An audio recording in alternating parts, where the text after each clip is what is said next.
হাজারী সাহেবের আগমন, হাজারী সাহেবের আগমন।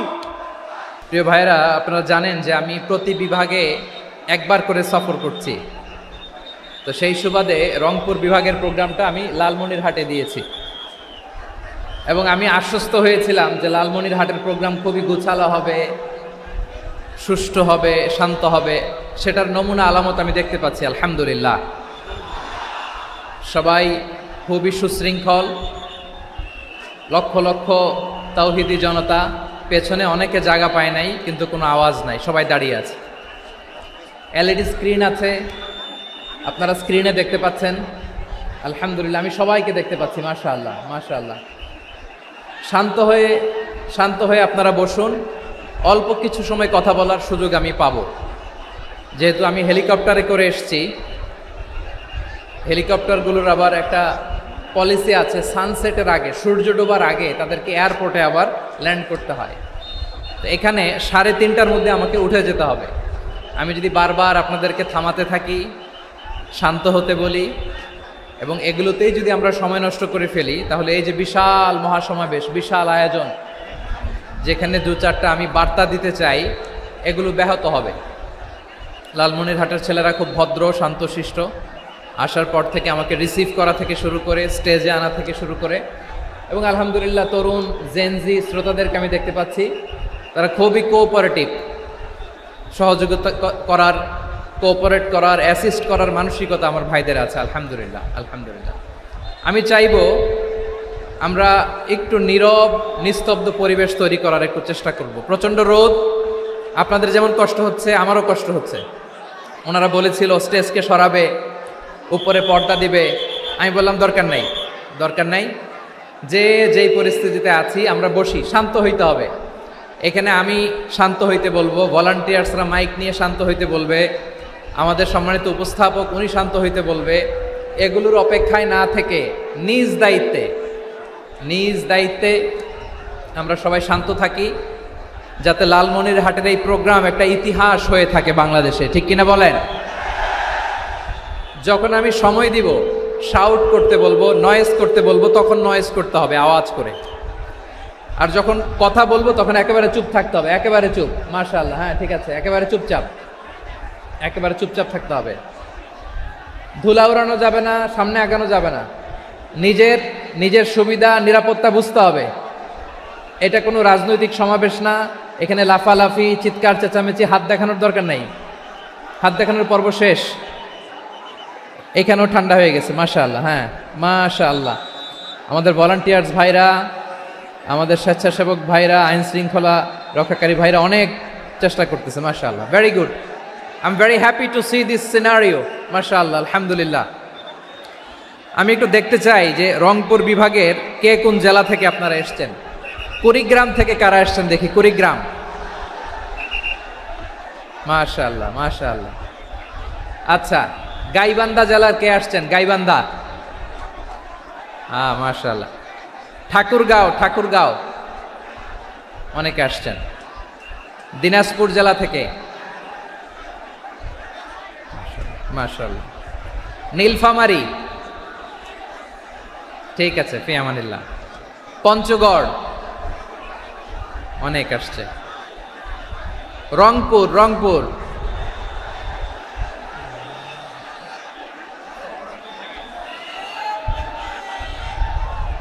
মাশাআল্লাহ মাশাআল্লাহ, ঠিক আছে। লালমনিরহাটের কারা দেখি, লালমনিরহাট।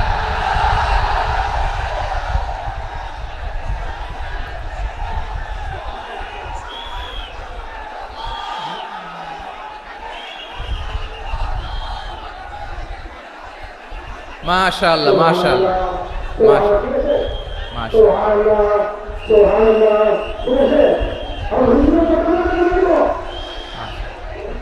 ঠিক আছে। আচ্ছা, এই রংপুর বিভাগের বাইরে থেকে অন্য জেলার কারা কারা আসছেন দেখি। তাও আছে অনেকে, মাশাআল্লাহ। ঠিক আছে। আজকের প্রোগ্রামে উপস্থিত আছেন প্রধান অতিথি হিসেবে অধ্যক্ষ আসাদুল হাবিব দুলু ভাই, সাংগঠনিক সম্পাদক বিএনপি, জাতীয় নির্বাহী কমিটির সভাপতি, জেলা বিএনপি লালমনিরহাট। বিশেষ অতিথি হিসেবে আমাদের অনেক ভাইরা এসছেন, সবাইকে শুকরিয়া জানাই। সভাপতিত্ব করছেন জনাব আব্দুল হাকিম। আইন শৃঙ্খলা বাহিনী, প্রশাসন, ভলান্টিয়ার্স, শুনেছি আমি প্রায় 5,000 ভলান্টিয়ার্স আপনারা নিয়োগ দিয়েছেন। আলহামদুলিল্লাহ, আলহামদুলিল্লাহ। অনেক গোছালো প্রোগ্রাম। আমার প্রাণ ঢালা ভালোবাসা জানবেন, আমার হৃদয়ের গহীন থেকে ভালোবাসা নেবেন, শুভেচ্ছা জানবেন সবাই। ঠিক আছে, ঠিক আছে। প্রিয় ভাইরা, আমরা আর কাল বিলম্ব না করে মূল আলোচনায় চলে যেতে চাই। আজকে যে টপিকের উপর আমি কথা বলবো, টপিকটা হচ্ছে peaceful coexistence and communal harmony, শান্তিপূর্ণ সহাবস্থান এবং সাম্প্রদায়িক সম্প্রীতি। আমাদের বাংলাদেশে সাম্প্রদায়িক সম্প্রীতি আছে না নাই? আবহমান কাল থেকে আমরা মুসলিম, হিন্দু, বৌদ্ধ, খ্রিস্টান, পাহাড়ি, নৃগোষ্ঠী মিলেমিশে একাকার, আমরা সবাই মিলে বাংলাদেশ। আওয়াজ করে বলেন ঠিক কিনা? আমাদের পারস্পরিক সম্প্রীতি, ভালোবাসা, সৌহার্দ্যপূর্ণ আচরণ, বোঝাপড়া, এটা বেশ মজবুত, বেশ মজবুত। তবে মাঝে মাঝে আমাদের এই সম্প্রীতির ভেতরে অনেকে ফাটল ধরাতে চায়। আমরা যে সুখে আছি, শান্তিতে আছি, এটা অনেকের ভালো লাগে না, ঠিক কিনা বলেন? আমাদের মধ্যে সাম্প্রদায়িক সম্প্রীতি, সৌহার্দ্যপূর্ণ আচরণ, ভালোবাসা, এটা আবহমান কাল ধরে আছে। তার প্রমাণ, আমরা তাফসিরুল মাহফিলের আয়োজন করলে আমাদের হিন্দু ভাইরা ডিস্টার্ব করে না, ঠিক কিনা? এবং আমি যদি বলি হাত তোলেন, হিন্দু ধর্মের কারা কারা এসেছেন, কত শত কত হাজার যে হাত উঠবে, আপনি অবাক হয়ে যাবেন। আমি চাচ্ছি না হাত উঠাতে। খুলনাতে সর্বশেষ যে আমি প্রোগ্রাম করে গেলাম, সেখানে কয়েকশো হিন্দু ভাই আসছে আমাদের আলোচনা শুনতে, আলহামদুলিল্লাহ। অনেক বৌদ্ধরা আসে, অনেক খ্রিস্টানরা আসে। এবার সফরেও অনেক হিন্দু ভাইরা আমার সাথে দেখা করেছে। তারা বলেছে, হুজুর আমরা আপনার আলোচনা শুনি। আলহামদুলিল্লাহ বলেন। So it's our responsibility to present our religion to our non-Muslim brothers and sisters. আমাদের অমুসলিম ভাই বোনদের কাছে ইসলামের সৌন্দর্য তুলে ধরা, এটা আমাদের দায়িত্ব। We all are the ambassador of Islam. আমরা প্রত্যেকে দায়িত্বশীল, আমরা প্রত্যেকে এক একজন ইসলামের অ্যাম্বাসেডর। আলহামদুলিল্লাহ বলেন। এজন্য এমনভাবে দ্য বিউটি অফ ইসলাম, ইসলামের সৌন্দর্য আমাদেরকে ফুটিয়ে তুলতে হবে, যাতে করে নন মুসলিমরা শাহাদা পড়ে, কালিমা পড়ে মুসলমান হয়ে যায়। অনেক নন মুসলিম ভাই বোন আমাদের হাতে শাহাদা পড়ে, কালিমা পড়ে মুসলমান হয়েছে, অনেক। সো আমরা যেন ইসলামের বিউটিটাকে তুলে ধরতে পারি এবং এই যে সম্প্রীতি, এটাকে যেন আমরা অটুট রাখতে পারি। আদতে আদতে বাংলাদেশের ইতিহাস বলে আমাদের দেশে কোনো দাঙ্গা নাই, আছে? লালমনিরহাটের ভাইয়েরা আওয়াজ করে বলেন, আমাদের দেশে হিন্দু মুসলিম দাঙ্গা আছে? আমরা ভাই ভাই, আওয়াজ করে বলুন তো, আমরা কি ভাই ভাই? কিন্তু কিছু দুষ্ট লোক আছে, তারা আমাদের সম্পর্কের মধ্যে ফাটল ধরাতে চায়, ঠিক কিনা বলেন? মাঝে মাঝে ঝগড়া লাগাতে চায়। দেখবেন পত্রপত্রিকায় দেখা যায় বিভিন্ন ধর্মীয় উপাসনালয়গুলোতে হামলা চালানো হয়। এগুলো রাজনৈতিক উদ্দেশ্য প্রণোদিত, এগুলোর সাথে ইসলামের কোনো সম্পর্ক নাই। এজন্য এই দুর্বৃত্তদের ব্যাপারে আমাদের সাবধান থাকতে হবে। আমরা সবসময় যেমনি ঐক্যবদ্ধ, ইউনাইটেড, আমরা যদি এরকম ইউনাইটেড থাকি, এই সমস্ত দুর্বৃত্তদের কালো হাত ভেঙে দিতে আমাদের 1 ঘন্টাও লাগবে না। চিল্লায় বলো ঠিক কিনা? আমরা সংঘবদ্ধ থাকব। এই যে আমাদের পিসফুল কোএক্সিস্টেন্স, শান্তিপূর্ণ সহাবস্থান। হিন্দুরা পূজা করে, যেদিন হিন্দুদের পূজা অনুষ্ঠান, আমরা ওই দিন তাফসির মাহফিল করি না, ঠিক কিনা বলেন? যেদিন আমাদের তাফসিরুল কোরআনের প্রোগ্রাম, ওই দিন আমাদের হিন্দু ভাইরা ডিস্টার্ব করে না। সুবহানাল্লাহ। হিন্দুদের পূজা অনুষ্ঠানে মাদ্রাসার ছাত্র যে পাহারা দেয়, গোটা বিশ্বে এরকম দৃষ্টান্ত, নজির বিরল, ঠিক কিনা বলেন? আইন শৃঙ্খলা বাহিনীর পাশাপাশি মাদ্রাসার ছাত্ররা যে সেখানে পাহারা দেয়, গোটা পৃথিবীতে এই দৃষ্টান্ত আপনি পাবেন। মাদ্রাসার ছাত্ররা, তারা তো কোরআনের ধারক, তারা হাদিসের ধারক, তারা কেন মন্দির পাহারা দিবে? এই সম্প্রীতিকে ধরে রাখার জন্য, এই সৌহার্দ্যকে ধরে রাখার জন্য, আমাদের পারস্পরিক ভালোবাসাকে অটুট রাখার জন্য। আওয়াজ করে বলতে হবে ঠিক কিনা? এখন বলেন, আমাদের এই ভালোবাসা অটুট থাক, আমরা চাই কি চাই না? আমরা হিন্দু মুসলিম মিলেমিশে শান্তিপূর্ণ সহাবস্থান, সাম্প্রদায়িক সম্প্রীতি, লালমনিরহাটের ভাইয়ের আওয়াজ করে বলুন, এই সাম্প্রদায়িক সম্প্রীতি আমরা চাই কি চাই না? আল্লাহ এই দেশকে তুমি বরকতময় করো, বাংলাদেশকে তুমি শান্তিময় করো। আওয়াজ করে সবাই বলেন আমিন। এই জায়গাটাতে সামান্য একটু আওয়াজ হচ্ছিল, এটাও থেমে গেছে, আলহামদুলিল্লাহ আলহামদুলিল্লাহ। এখন একেবারে everything is in my control, মাশাআল্লাহ। ঠিক আছে, আমি মূল আলোচনায় যাই। প্রিয় ভাইরা, আমি বলেছিলাম আমার আলোচনার বিষয় হচ্ছে শান্তিপূর্ণ সহাবস্থান, সাম্প্রদায়িক সম্প্রীতি। আমরা দেখব ইসলাম আমাদেরকে কি কি দিক নির্দেশনা দেয়। শান্ত হইতে হবে, খরগোশের কানের মতো কান দুটো আমার দিকে করে রাখেন। আমি এখনো উঠে যাব, হাত নাড়ায় লাভ নাই, আমি উঠে যাব। তাকায় থাকো আর কান খাড়া, আওয়াজ হবে না। হ্যাঁ, মাশাআল্লাহ মাশাআল্লাহ, ঠিক আছে। আমরা দেখব যে রাসূল সাল্লাল্লাহু আলাইহি ওয়াসাল্লাম এই পিসফুল কোএক্সিস্টেন্সের জন্য আমাদের কি শিখিয়েছেন, কি কি গাইডলাইন দিয়েছেন। আমরা 1 2 3 4 করে এগুলো আপনাদের সাথে শেয়ার করব। আমি আপনাদের খেদমতে সূরাতুল আনআমের 108 নম্বর আয়াত তেলাওয়াত করেছি। এখানে আল্লাহ রাব্বুল ইজ্জা ওয়াল জালাল তিনি ইরশাদ করছেন, ওয়ালা তাসুব্বুল্লাযীনা ইয়াদউনা মিন দুনিল্লাহি ফায়াসুব্বুল্লাহা আদওয়াম বিগাইরি ইলম কাযালিকা যায়্যান্না লিকুল্লি উম্মাতিন আমালাহুম সুম্মা ইলা রাব্বিহিম মারজিউহুম ফায়ুনাব্বিউহুম বিমা কানু ইয়ামালুন। রব্বুল আলামিন বলেন, গোলাম ও আমার ইমানদার বান্দারা শোনো শোনো, ও আমার বিশ্বাসী বান্দারা শোনো শোনো, লা তাসুব্বুল্লাযীনা ইয়াদউনা মিন দুনিল্লাহ ফায়াসুব্বুল্লাহা আদওয়াম বিগাইরি ইলম। ও আমার বিশ্বাসী বান্দারা, যারা আল্লাহকে ব্যতি রেখে, আল্লাহকে বাদ দিয়ে অন্য উপাস্যকে ডাকে, দেবীর পূজা করে, দেবতাদের পূজা করে, তোমরা খবরদার তাদের গালি দিও না। আওয়াজ করে বলেন, কি দিও না? আল্লাহ বলেন, ও বিশ্বাসীরা শোনো, যারা আল্লাহকে বেছে রেখে দেব দেবীর পূজা করে, অন্য উপাস্যের পূজা করে, তাদেরকে ডাকে, ওই দেবতাদেরকে তোমরা গালি দিও না। যদি ওই দেবতাদেরকে গালি দাও তাহলে ভুলবশত, শত্রুতাবশত তারা তোমাদের রব আল্লাহকে গালি দেবে, ঠিক কি না? তোমরা যদি তাদের দেবতাদের গালি দাও, ওরা রেগে তোমার আল্লাহরে গালি দিবে, তাহলে আল্লাহরে গালি খাওয়ানোর কারণ হয়ে গেলাম আমি, ঠিক কি না? বলেন।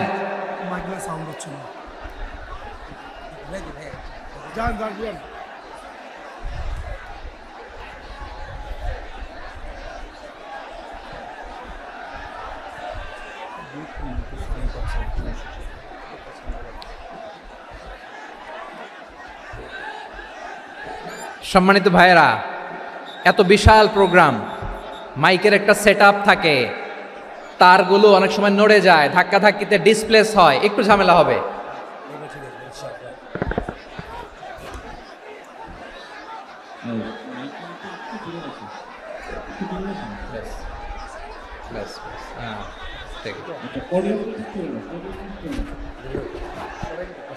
ঠিক আছে, একটু একটু সমস্যা হবে মাঝে মাঝে। আপনারা শান্ত থাকলে, শান্ত থাকতে হবে। এইভাবে সাউন্ড নাই, এই নাই, এই বলতে বলতে আমার সময়ও নাই, উঠে যেতে হবে। এগুলো বোকামি। এই বিভাগীয় প্রোগ্রামগুলোতে যাই, চিৎকার চেঁচামেচি করে তোমরা আসো, সময় শেষ, আমাকে উঠে যেতে হয়। আমরা তো বঞ্চিত হলাম। গুরুত্বপূর্ণ অনেক কথা শোনাবো তোমাদের, অনেক। প্রিয় ভাইরা, আপনারা শান্ত হয়ে বসুন, শান্ত হয়ে। রব্বুল আলামিন বলেন, খবরদার বিশ্বাসীরা, আল্লাহ ছাড়া যারা অন্যান্য উপাস্যদেরকে ডাকে, দেবতাদেরকে ডাকে, তাদেরকে তোমরা গালি দিও না। ওই সমস্ত দেবতাদেরকে যদি তোমরা গালি দাও তাহলে তারা আল্লাহকে গালি দিবে, ঠিক কিনা বলেন? আমরা দেবতাদের গালি দিলে ওরা আল্লাহকে গালি দিবে। রব্বুল আলামিন বলেন, খবরদার দেবতাদেরকে গালি দিও না, তাহলে ওরা তোমার রব আল্লাহরে গালি দেবে। প্রতিটি জাতির জন্য তাদের কাজকে আমি আল্লাহ সুশোভিত করে রেখেছি, তারা সবাই একদিন আমার কাছেই ফিরে আসবে। এরপর আমি রব্বুল আলামিন তাদের আমলনামা তাদেরকে জানিয়ে দেব। সুবহানাল্লাহ পড়েন। প্রিয় ভাইয়েরা, আল্লাহ তাআলা বলেছেন খবরদার গালি দিও না। আদেশটা কার? আওয়াজ করে বলেন তো। হিন্দুদের দেবতা দেবদেবীদেরকে গালি দেওয়া যাবে না। আওয়াজ করে বলুন প্রিয় ভাইয়েরা, এই আদেশটা কার? এই আপনাদের গলার আওয়াজ। অন্য ধর্মের দেবতাদেরকে যে গালি দেওয়া যাবে না, এই আদেশটা কার? আরো জোরে বলুন কার? গালি দিবেন কোন দেবতাকে? দিবেন? যদি দেন তাহলে ওরা আল্লাহরে গালি দিবে, তাহলে আল্লাহরে গালি খাওয়াইলো কে? আপনি, ঠিক কিনা বলেন? আমি আল্লাহকে গালি খাওয়ানোর কারণ হলাম, কারণ আমি যদি গালি না দিতাম ওরা আমার রবকে গালি দিত না। আওয়াজ করে বলেন ঠিক কিনা? তাহলে প্রিয় ভাইয়েরা, ইসলাম আমাদেরকে শিখায়, সূরাতুল আনআমের 108 নম্বর আয়াত থেকে আমরা বুঝলাম কোনো ধর্মকে ছোট করা যাবে না। অন্য ধর্মকে ছোট করা মানে ইসলামকে ছোট করা। অন্য ধর্মের দেবতাকে গালি দেওয়া মানে আল্লাহকে গালি খাওয়ানো। আওয়াজ করে বলেন ঠিক কিনা? খবরদার, এটা করা যাবে না। আর অন্য ধর্মের দেবতাকে যদি আপনি গালি দেন, ওরা ইসলাম থেকে দূরে সরে যাবে। যাও ইসলামের প্রতি আকৃষ্ট হয়েছিল আর কোনোদিন ইসলামের ধারে কাছে আসবে না। আওয়াজ করে বলেন ঠিক কিনা? এজন্য কখনো কোনোদিন অন্য ধর্মের দেবতাদেরকে গালি দেওয়া যাবে না। অন্য ধর্মের কোনো দেবতাদেরকে আমরা গালি দিব না, গালি দিব না, বরং ইসলামের beauty, the beauty of Islam, ইসলামের সৌন্দর্যকে আমরা তুলে ধরব। আমরা যদি বিশ্বনবী সাল্লাল্লাহু আলাইহি ওয়াসাল্লামের জীবনের দিকে তাকাই, তাহলে আমি দেখব বিষ্ণু ইসলাম মক্কাতে কিংবা মদিনাতে অন্য ধর্মের লোকদের সাথে খুব পিসফুলি লাইফ লিড করেছেন। হোক মুশরিক, হোক খ্রিস্টান, হোক ইহুদি, বিশ্বনবী সবার সাথে মিলেমিশে ছিলেন। আলহামদুলিল্লাহ বলেন। ইসলাম হচ্ছে পিসফুল রিলিজিয়ান। অন্য ধর্মের প্রতি সহনশীলতার সবক ইসলাম আমাদেরকে দেয়। কিন্তু প্রতিটি মুসলিমের এটা মনে রাখতে হবে, আল্লাহর কাছে পছন্দনীয় গ্রহণযোগ্য ধর্ম, জীবনাদর্শ একটি, সেটা হচ্ছে ইসলাম। আওয়াজ করে বলেন সেটা কি? লালমনিরহাটের ভাইয়েরা আওয়াজ করে বলুন, আল্লাহর কাছে মনোনীত ধর্ম একটি, সেটা কি? এজন্য রব্বুল আলামিন বলেন, ইন্নাদ-দীনা ইনদাল্লাহিল ইসলাম, আল্লাহর কাছে মনোনীত গ্রহণযোগ্য অ্যাকসেপ্টেড ধর্ম মতাদর্শ একটা, সেটা হলো ইসলাম। ইসলাম ছাড়া অন্য কোনো ধর্ম যদি কেউ তালাশ করে, তার ওই ধর্ম আল্লাহ গ্রহণ করবে না। ওমাই ইয়াবতাগি গায়রাল ইসলামি দীনান ফালাই ইউকবালা মিন ওয়া হুয়া ফিল আখিরাতি মিনাল খাসিরিন।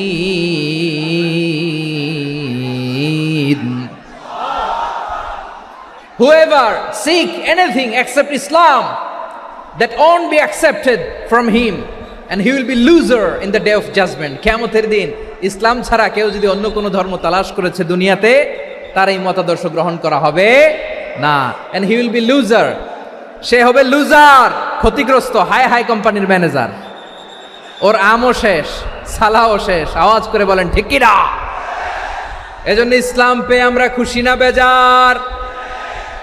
প্রত্যেক নামাজ শেষে আমরা আল্লাহরে বলি, আল্লাহ রাদিতু বিল্লাহি রাব্বা ওয়া বিল ইসলামি দীনা ওয়া বি মুহাম্মাদিন নাবিয়ান ওয়া রাসূলা। ও আল্লাহ, তোমারে রব হিসেবে পেয়ে আমরা খুশি। ও আল্লাহ, ইসলামকে ধর্ম হিসেবে পেয়ে আমরা খুশি। বিশ্বনবীকে আমাদের রাসূল পেয়ে আমরা খুশি। ঠিক কিনা বলেন? ইসলাম ছাড়া অন্য কোনো ধর্ম আমরা গ্রহণ করব না। ঠিক কিনা বলেন? আল্লাহর কাছে অ্যাকসেপ্টেড রিলিজিয়ান একটা, সেটা ইসলাম। তো বিশ্বনবী সাল্লাল্লাহু আলাইহি ওয়াসাল্লাম মক্কাতে কিংবা মদিনাতে খুব পিসফুলি এক্সিস্ট করেছেন, যে কোনো ধর্মের সাথে মিলেমিশে চলেছেন। তার প্রমাণ আমরা যদি রাসূল সাল্লাল্লাহু আলাইহি ওয়াসাল্লামের বায়োগ্রাফির দিকে তাকাই, তাহলে দেখব তিনি মুশরিকদের সাথে পিস ট্রিটি করেছেন, শান্তি চুক্তি, পিস ট্রিটি, পিস এগ্রিমেন্ট। আপনারা হুদাইবিয়ার সন্ধির নাম শুনেছেন? আমার লালমনিরহাটের কলিজার টুকরা ভাইয়েরা, হুদাইবিয়ার সন্ধির নাম আপনারা শোনেন নাই? 6ষ্ঠ হিজরিতে বিষ্ণু ইসা ইসলাম মুশরিকদের সাথে এই ট্রিটি করেছেন, চুক্তি। কাদের সাথে? মুশরিকদের সাথে। আমরা তো মুসলমান বসতে পারি না। আমরা দুই মুসলিম ভাই একসাথে বসে চা খেতে পারি না, গল্প করতে পারি না। বিষ্ণু ইসা ইসলাম মুশরিকদের সাথে ট্রিটি করেছেন, হুদাইবিয়ার সন্ধি। এই সন্ধির আগে মক্কা থেকে কেউ মদিনায় যেতে পারে না, মদিনা থেকে কেউ মক্কায় যেতে পারে না। কিন্তু এই সন্ধির পরে ট্রাফিক স্বাভাবিক হয়ে গেল। মক্কার লোকেরা মদিনায় আসতে পারে, মদিনার লোকেরা মক্কায় আসতে পারে। এটাকে বলে সুলহে Hudaibiya, the peace agreement of Hudaibiya, শান্তি চুক্তি।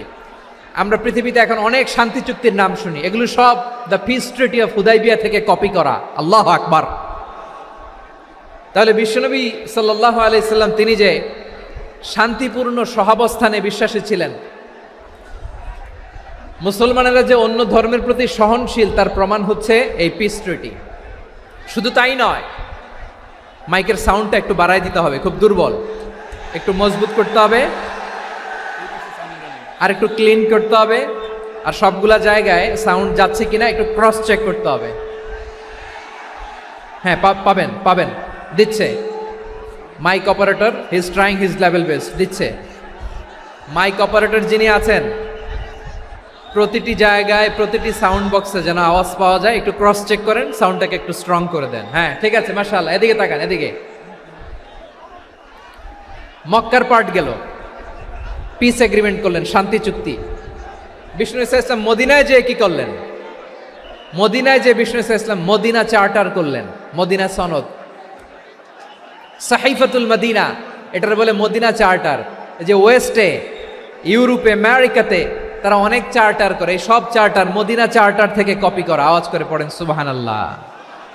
বিষ্ণু ইসলাম মদিনায় গেলেন, মদিনাতে মুসলিম, মুশরিক, ইয়াহুদি, এই তিন ধর্মের লোক মিলে সব স্টেক হোল্ডার যারা আছে সবাইকে নিয়ে বিষ্ণু ইসলাম মদিনা চার্টার করলেন, মদিনা সনদ, পড়েন সুবহানাল্লাহ। শুধু তাই নয়, মক্কাতে বিশ্বনবী পিস এগ্রিমেন্ট করলেন, শান্তি চুক্তি মুশরিকদের সাথে। মদিনাতে যে বিশ্বনবী মদিনা চার্টার করলেন, মদিনা সনদ করলেন ইহুদিদের সাথে। আবার মদিনাতে বিশ্বনবী ইহুদিদের সাথে পিস ডায়ালগ করলেন, ইন্টারফেথ ডায়ালগ করলেন, আন্তধর্মীয় সংলাপ করলেন, যেই সংলাপের মূল ভিত্তি ছিল তাওহীদ। মূল ভিত্তি ছিল কি? তাওহীদ। বিশ্বনবী ইহুদিদেরকে ডাকলেন, আহ্বান করলেন, কুল ইয়া আহলাল কিতাবি তাআলাউ ইলা কালিমাতিন সাওয়াইন বাইনানা ওয়া বাইনাকুম আল্লা না'বুদা ইল্লাল্লাহ ওয়া লা নুশরিকা বিহি শাইআন ওয়া লা ইয়াত্তাখিযা বা'দুনা বা'দান আরবাবাম মিন দুনিল্লাহ فإن تولوا فقولوا اشهدوا بأننا مسلمون। সুবহানাল্লাহ পড়েন। বিশ্বনবী মদিনার ইহুদিদের ডেকে বললেন, ও ইহুদিরা, শোনো শোনো, আসো এমন একটা আদর্শের প্রশ্নে আমরা একত্রিত হই, যে আদর্শের প্রচার তোমাদের নবীরাও করেছে, আমিও করি, যে আদর্শের কথা তোমাদের পবিত্র ধর্মগ্রন্থগুলোতে আছে, আমার কোরআনেও আছে, সেটা হলো তাওহীদ। আমরা এক আল্লাহ ছাড়া কারো ইবাদত করব না, আল্লাহর সাথে কাউরে শরীক করব না, আল্লাহ ছাড়া কাউরে রব মানব না। পড়েন সুবহানাল্লাহ। তাহলে আমার প্রিয় লালমনিরহাটের ভাইরা, মদিনাতে যে তিনি মদিনা চার্টার করলেন, মদিনা সনদ, পিস ডায়ালগ করলেন, শান্তির সংলাপ, ইন্টারফেথ ডায়ালগ করলেন, আন্তধর্মীয় সংলাপ, যার ভিত্তি ছিল তাওহীদ। সুবহানাল্লাহ পড়েন। তাহলে অন্য ধর্মের প্রতি সব সময় ইসলাম সহনশীল, টলারেন্স। যদি আপনি দেখতে চান ইসলামের নবী বিশ্ব নবীর দিকে তাকান, ঠিক কিনা বলেন? আমরা তো সংখ্যালঘুদের রাইটস প্রোটেক্ট করার জন্য কত আইন বানাই, কত বৈঠক করি, কত সংবাদ সম্মেলন করি। বিষ্ণু সাল্লাল্লাহু আলাইহি ওয়াসাল্লাম সংখ্যালঘুদের রাইটসের ব্যাপারে, অধিকারের ব্যাপারে যে কথা বলেছেন, শুনলে আপনি অবাক হয়ে যাবেন। বিশ্বনবী বলেন, আলা মান যালামা মুআহাদান আও ইনতাকাসাহু আও কাল্লাফাহু ফাওকা তাআতিহি আও কাল্লাফাহু ফাওকা তাকাতিহি আও আখাযা মিনহু শাইআন বিগাইরি তিবি নাফসিন ওয়া আনা হাজিজুহু ইয়াউমাল কিয়ামা। খবরদার, জেনে রাখো, কেউ যদি কোনো সংখ্যালঘুর উপরে অত্যাচার করে, কোনো সংখ্যালঘুর প্রাপ্য থেকে যদি কেউ কাউকে ঠকায়, সংখ্যালঘুর উপর যদি কেউ কষ্ট দেয়, কোনো সংখ্যালঘুর সম্পদ যদি কেউ জোর করে কেড়ে নেয়, আমি কিয়ামতের দিন বিশ্বনবী ওই সংখ্যালঘুর পক্ষে আর ওই মুসলমানদের বিপক্ষে বাদী হয়ে দাঁড়াবো। সুবহানাল্লাহ বলতে পারলেন না? আল্লাহু আকবার। আপনি নামাজি, আপনি মুসল্লি, আপনি হাজী সাহেব, তাহাজ্জুদ পড়তে পড়তে কপালে দাগ ফেলে দিছেন। আপনার প্রতিবেশী হিন্দু, ভাবছেন আমার তো পাওয়ার আছে, ওর জমিটা দখল করি। বিশ্বনবী বলেন কিয়ামতের দিন ওই হিন্দুর পক্ষে তোর বিরুদ্ধে আমি বাদী হয়ে দাঁড়াবো। পৃথিবীর কোন ধর্মে এরকম স্টেটমেন্ট পাবেন? পাবেন? আপনি ভাবছেন আপনি নামাজ পড়লে হাজী সাহেব কপালে দাগ ফেলায় দিলে আপনি সেলসালায় জান্নাতে চলে যাবেন না? খবরদার। বিশ্বনবী বলেন কোন সংখ্যালঘুর উপর যদি কেউ আক্রমণ করে, তার প্রাপ্য তাকে না দিয়ে যদি তাকে ঠকায়, তার উপর জুলুম করে, তার সম্পদ যদি কেড়ে নেয়, আমি নবী, তুমি মুসলিম হইতে পারো, মুসল্লি হইতে পারো, তার পক্ষে তোমার বিপক্ষে আল্লাহর দরবারে বাদী হয়ে দাঁড়াবো।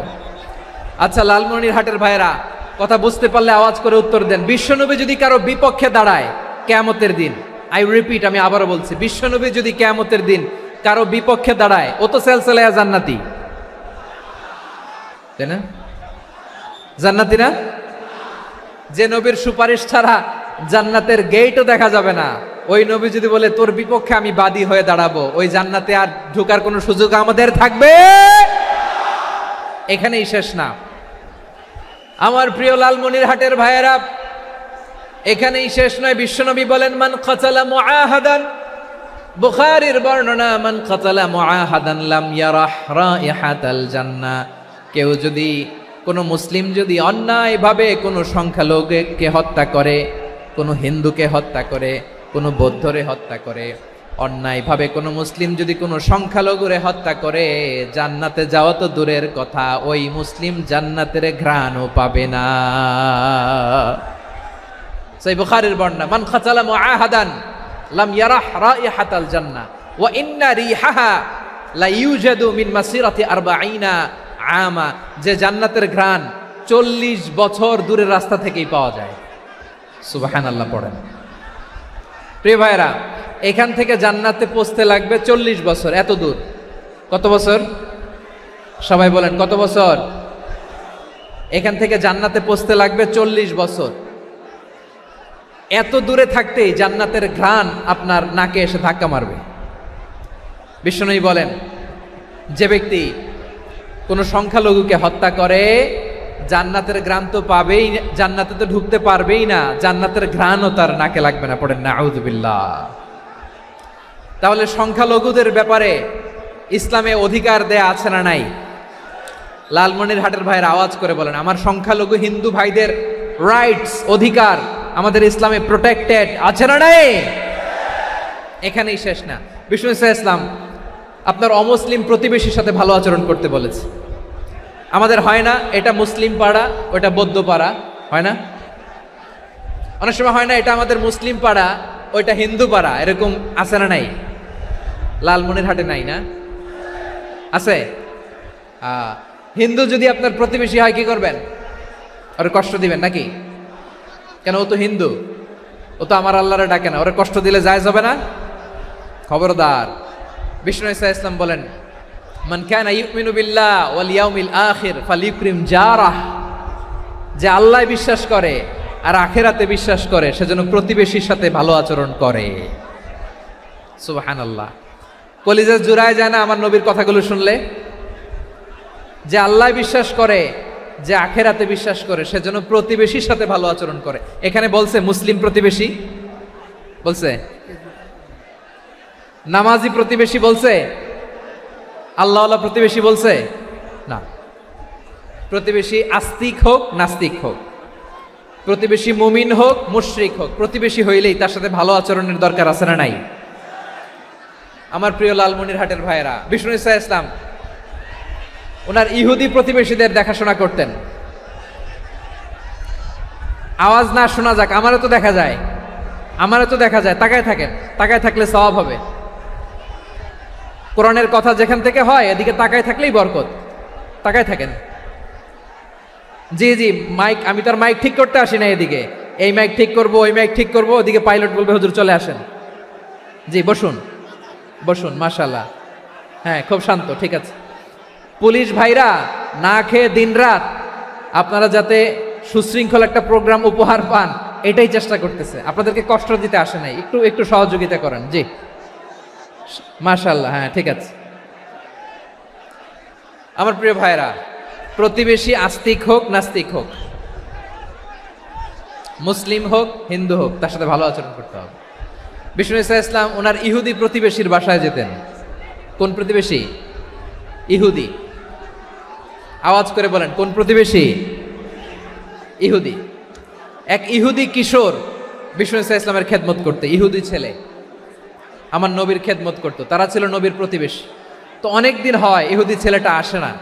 বিষ্ণুনবী খোঁজ দিলেন, ঘটনা কি? একটা ইহুদি ছেলে না আমার খেদমতে আসতো, ছেলেটা কই?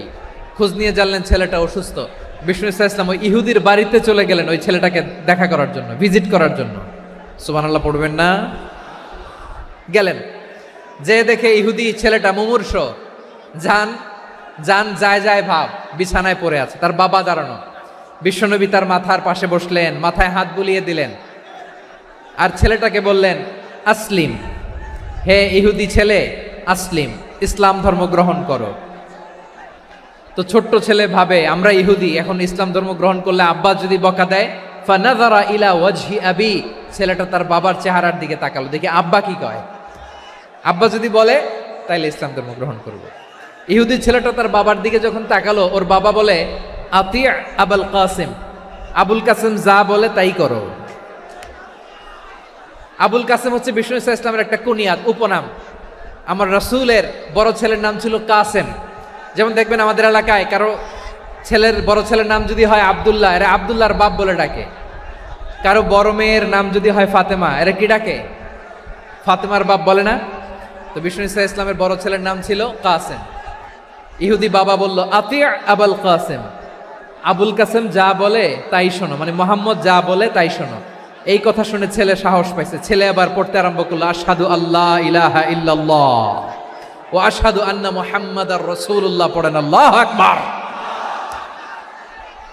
বিশ্বনবীর আহ্বান শুনে ওই আহ্বানে সাড়া দিয়ে ইহুদি ছেলে শাহাদা পড়ে মুসলমান হয়ে গেল। তার হৃদয়টারে ইমানের নূর দিয়ে আলোকিত করে দিল কে? প্রিয় ভাইরা, এবার রাসূল সাল্লাল্লাহু আলাইহি ওয়াসাল্লাম বের হয়ে আসলেন ঘর থেকে, আর বললেন, আলহামদুলিল্লাহিল্লাযী আনকাযাহু মিনান নার, প্রশংসা সে আল্লাহর যে আল্লাহ জাহান্নামে চলে যাচ্ছিল প্রায় এমন একটা লোককে মুহূর্তের মধ্যে কালেমায়ে শাহাদাতের বদৌলতে জান্নাতি বানায় দিলেন। আওয়াজ করে পড়েন সুবহানাল্লাহ। এই হাদিস থেকে আমরা কি শিখলাম? What is the moral of the story? এক নম্বর স্টোরি হলো, প্রতিবেশী ইহুদি হোক হিন্দু হোক, যাবেন, সুসম্পর্ক রাখবেন, উপহার দিবেন, বিপদে পাশে দাঁড়াবেন, তাইলেই তো আপনাদের প্রতি, মুসলমানদের প্রতি তারা আকৃষ্ট হবে, ঠিক কিনা বলেন?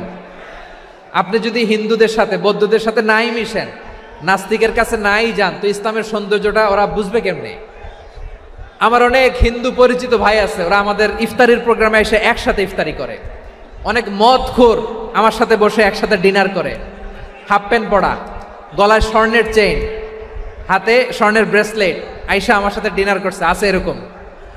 গাঁজাখোর, আমি বলে আসো, welcome welcome to my dinner, আসো বসো, বসলেই তো আমি ওর ডিএনএ, চিন্তার ডিএনএ চেঞ্জ করে দেওয়ার সুযোগ পাবো। চিল্লায় বলো ঠিক কিনা? আসতে হবে আমার কাছে। Hour door is open, the door of Islam is open 24/7। সব সময় আমাদের ইসলামের দরজা আমার অমুসলিম ভাইদের জন্য খোলা আছে না নাই? এই হাদিস থেকে দুইটা শিক্ষা। এক নম্বর শিক্ষা, প্রতিবেশী মুসলিম হোক অমুসলিম হোক, যান, অসুস্থ হইলে একটু আপেল নিয়ে যান, আঙ্গুর নিয়ে যান, কমলা নিয়ে যান, তাদের সাথে ভালো আচরণ করেন। ইসলামের বিউটি দেখে, সৌন্দর্য দেখে অবাক হবে, নসিব ভালো হলে কোনোদিন কালিমা পড়ে মুসলমান হয়ে যাবে, ঠিক কিনা বলেন? তাহলে অমুসলিমের সাথে ভালো সম্পর্ক। বিশ্বনবী ইহুদির বাড়িতে গেলেন, ইহুদির বাড়ি, আর আমার মুসলমান ভাই আমার কাফের বলে, এরকম আছে না নাই? মুসলিমরা দেখতে পারে না, সহ্য করতে পারে। বিষ্ণু ইসলাম ইহুদির বাড়িতে গেলেন, এটা একটা শিক্ষা। আরেকটা শিক্ষা হলো, ভাইয়েরা, ধাক্কা মেরে এসে সামনে এসে কি লাভ? প্রোগ্রাম তো শেষ হচ্ছে, এখনই শেষ হচ্ছে। তো এই যে আমাদের বকশি ভাই ওয়াদা নিল, হাত তোলালো, মিম বলে এত কথা বলল, তো আমি জেলায় জেলায় যে খালি হাত নাড়াই তোমাদের জন্য নাকি? হ্যাঁ, হাত নাড়াই শুধু। এই ধাক্কাইতে ধাক্কাইতে এদিকে এসে হাত নাড়াইতেছে, হয়েছে তো, দেখলাম তো, ঠিক আছে, মাশাআল্লাহ, অনেক সুশৃঙ্খল, অন্যান্য যে কোনো জেলার চেয়ে অনেক সুশৃঙ্খল। আমার দিকে তাকাও, আমার দিকে তাকাও। ঠিক আছে, এই যে দাঁড়িয়ে আছে, একটা ছেলে নড়ে না, দেখছেন? মাশাআল্লাহ মাশাআল্লাহ মাশাআল্লাহ। হ্যাঁ, এইভাবেই। আর কয়েকটা মজাদার কথা আছে, শোনো। এই হাদিস থেকে আমাদের শিক্ষা হলো, আমার প্রতিবেশী যেই ধর্মের হোক আমি সম্পর্ক রাখবো। অসুস্থ হলে যাব, কি বলেন ভাইরা? যাবেন না? যাবেন না আপনারা? আচ্ছা,